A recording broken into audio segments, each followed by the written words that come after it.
যুৱকে কলিক নৰজন পিতৃ মাতৃৰ বাবে দেখিলা সংসাৰখন অৱধি কৰিব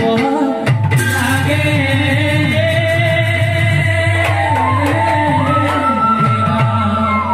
মাধৱে বুলন্ত সখী শুনা ধনঞ্জয় বিষয় নহলে দেখাই হেন বিষয়ত মজি পিতা মাতাক তেজা যদি জমে যান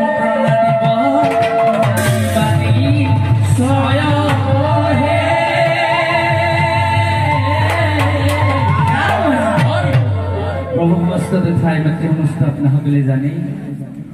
গীতা শাস্ত্ৰত উল্লেখ আছে ভগৱান কৃষ্ণই অৰ্জুনক কৈছে মাধৱে বুলন্ত সখী শুনা ধনঞ্জয় সেই ধনঞ্জয়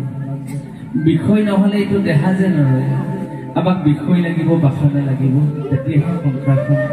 আগবঢ়াই যোৱাত সহায় মাধৱে বুলন্ত সখী শুনা ধনঞ্জয় বিষয় নহলে এইটো দেখা যে নৰয় এতিয়া আমাক বিষয় বাসনা লাগিব এতিয়া বিষয় বাসনাৰ লগতে যদি আমি আবদ্ধ থাকি ল'ৰা ছোৱালী সতি সন্ততিৰ মোহতে যদি আমি আপ্লুত হৈ থাকি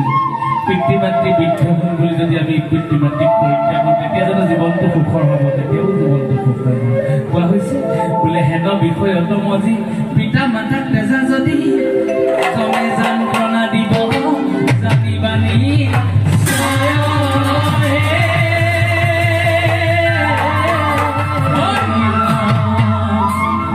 বোলে হেৰা বান্ধৱ পিতা মাতা কৰিবা হেৱা হেৰা বান্ধৱ পিতা মাতা কৰিবা পিতা মাতা কৰিবা